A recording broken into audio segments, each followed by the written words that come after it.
Ndugu zangu wapendwa, karibuni katika tafakari ya neno la Mungu, na leo tunatafakari masomo ya Dominika ya 5 ya Kwaresma.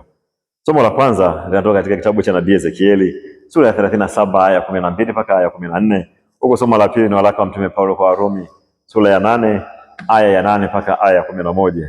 Huko somo la Injili ni Injili ya Yohana sura ya 11 aya ya kwanza mpaka aya ya 45. Karibuni basi ndugu zangu wapendwa, sisi tutafakari kwa pamoja sehemu hii ya maandiko matakatifu.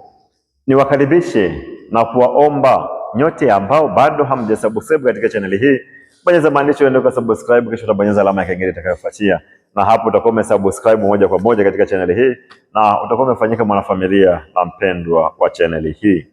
Tuanze basi tafakari yetu siku ya leo na somo la kwanza ambalo linatoka katika kitabu cha nabii Ezekieli. Huenda umekuwa ukijiuliza nabii Ezekieli ni nani? Nabii Ezekieli ni miongoni mwa manabii wakubwa wanne wa Agano la Kale.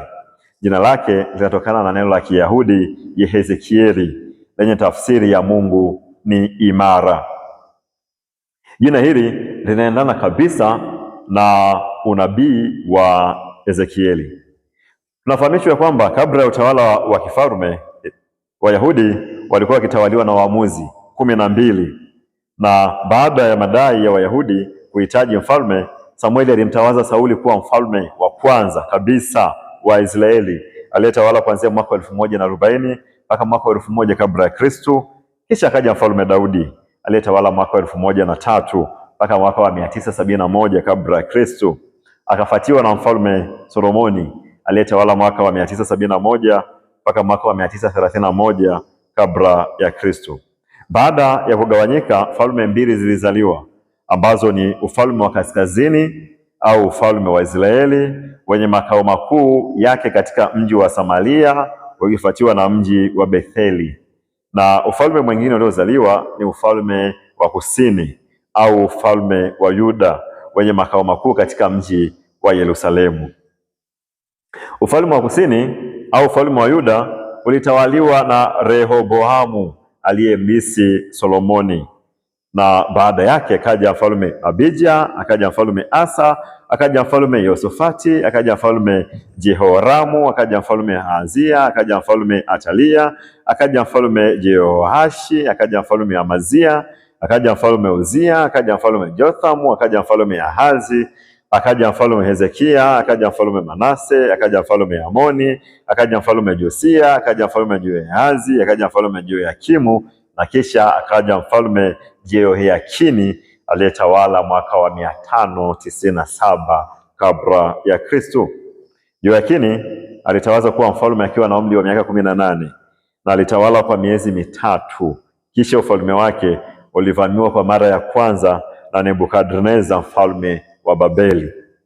Nebukadneza alimchukua Jehoyakini utumwani pamoja na wakazi wote wa familia ya kifalme, lakini vile vile alimchukua na kuhani mkuu wa kipindi hicho aliyekuwa anajulikana kwa jina la Ezekieli.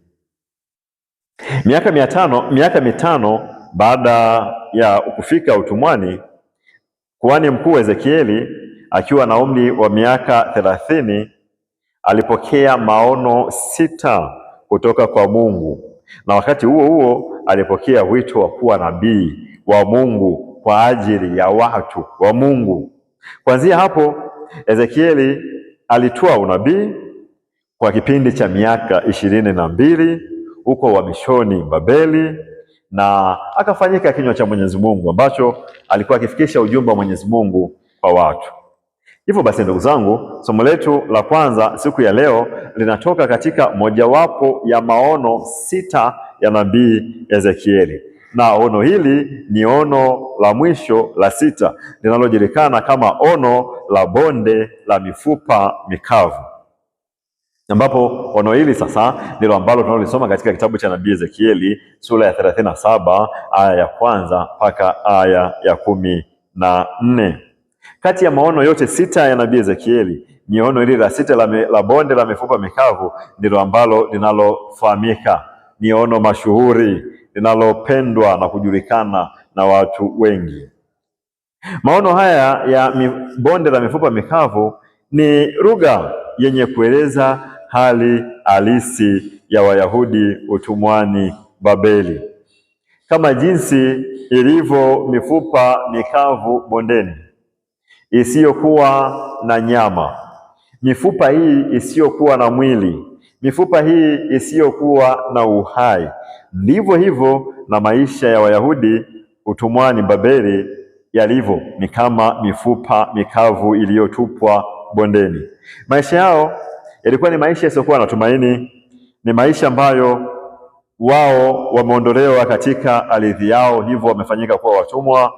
Hekalu lao limepata kuvunjwa, wafalme wao wamepaswa kuondolewa, na Mwenyezi Mungu amejitenga mbali kabisa na wao. Kwa hiyo kwa ujumla maisha yao ni kama maisha ya mtu aliyekwisha kupoteza uhai, yaani amekufa, nyama yake imekwisha kuoza na sasa imebaki mifupa mikavu tu hapo bondeni.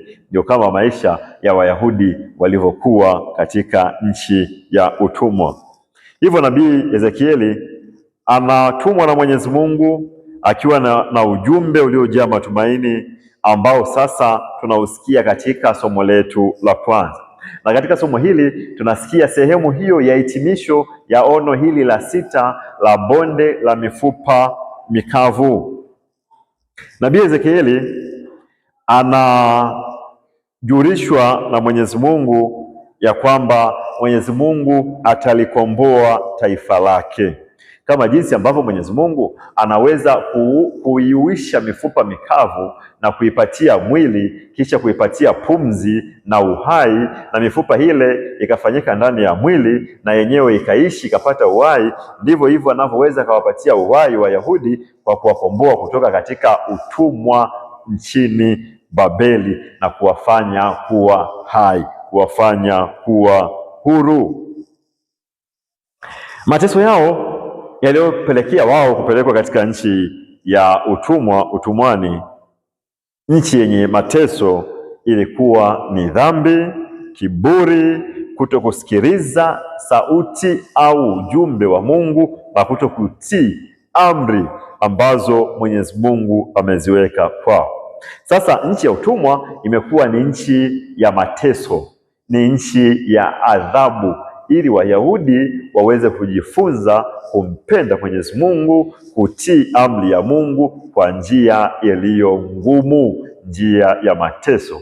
Huko Wayahudi wanalia, wanasaga meno, wanafanya toba, wanajutia dhambi zao, na kilio chao kinafika masikioni kwa Mwenyezi Mungu, na Mungu anamnyanyua nabii Ezekieli na anamfahamisha ya kwamba atakwenda kulikomboa taifa lake ambalo sasa limejifunza kumpenda Mungu, limejifunza kumtii Mungu, limejifunza kushika kiaminifu maagizo ya Mungu kwa njia ya mateso ya utumwani Babeli.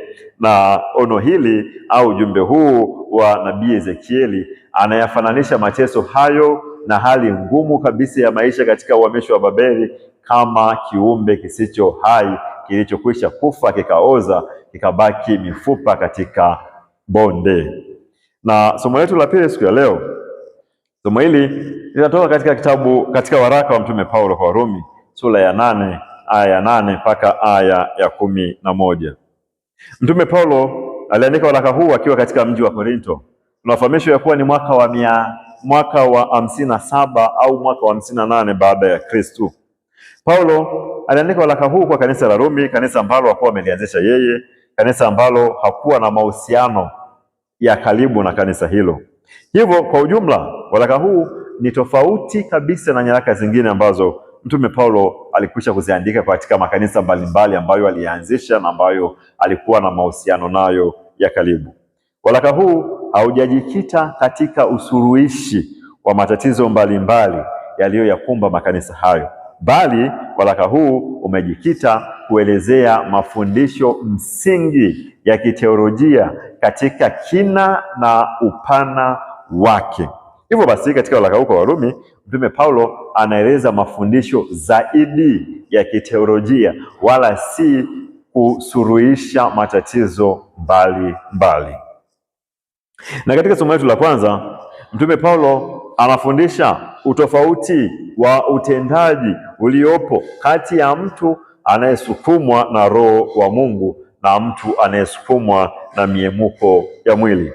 Paulo anawasihi Warumi kuwa matendo yao yasifuate miemko ya mwili, tamaa za kimwili, bali matendo yao yaongozwe na taratibu na sheria za Roho wa Mungu. Roho huyu ambaye sasa anakaa ndani ya roho ya kila mmoja. Katika waraka wa Galatia sura ya 5, Paulo alikwisha kutoa ufafanuzi mpana zaidi juu ya matendo yapi ni ya kimwili na ni matendo yapi ni ya kiroho, na matendo yanayopaswa kutendeka ni matendo ya kiroho, na tunapaswa tuyaepuke matendo ya kimwili. Katika waraka wa Galatia sura ya 5 aya 18 mpaka aya 19, Paulo anasema ya kuwa matendo ya kimwili ni uasherati, uchafu, ufisadi, ibada ya sanamu, uchawi, uadui, ugomvi, wivu, hasira, fitina, faraka, uzushi, usuda, ulevi, ulefi. Na anamaliza kwa kusema ya kwamba mtu yoyote mwenye kutenda matendo haya, anayesukumwa na miemuko ya mwili na tamaa za mwili, mtu huyo kamwe abadani, mtu huyo hatolithi ufalme wa Mungu. Na Paulo anaendelea kufundisha ya kwamba matendo yanayofaa ili mtu huyu aweze kurithi ufalme wa Mwenyezi Mungu ni matendo yanayoongozwa na Roho wa Mungu. Na matendo hayo Paulo anayafafanua na kusema ni upendo, furaha, amani, uvumilivu, utu wema, fadhili, uaminifu, upole na kiasi. Waraka wa Mtume Paulo kwa Galatia sura ya 5 aya ya 22 mpaka aya ya 23. Hivyo Mtume Paulo anatukumbusha ya kwamba mtu anayeongozwa kwa miemuko ya mwili, mtu anayeongozwa kwa tamaa za mwili, mtu huyo ni mfu hata kama yuko hai. Mtu huyo amekwisha kufa katika dhambi. Kama ni hivyo, mtu huyo hatopata kibali cha kuingia katika ufalme wa Mungu. Mtu ambaye ataingia katika ufalme wa Mungu ni mtu anayeongozwa na Roho ya Mungu, na mtu huyo ndio anayehesabika kuwa kiumbe kilicho hai.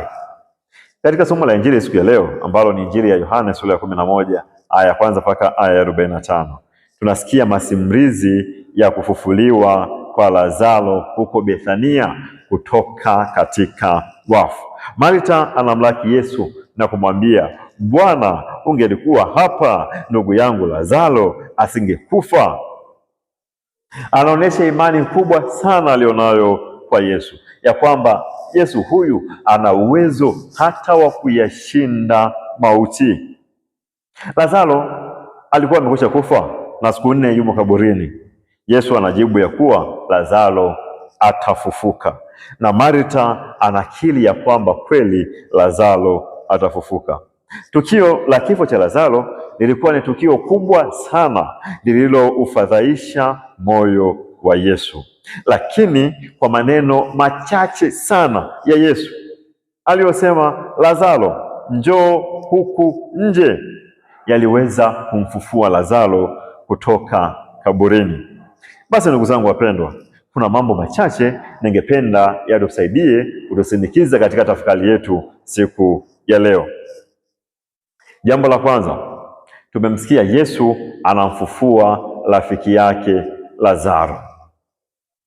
Rafiki kumbe wa kweli anayepaswa awe ni msaada katika maisha yetu ya siku zote ni Yesu.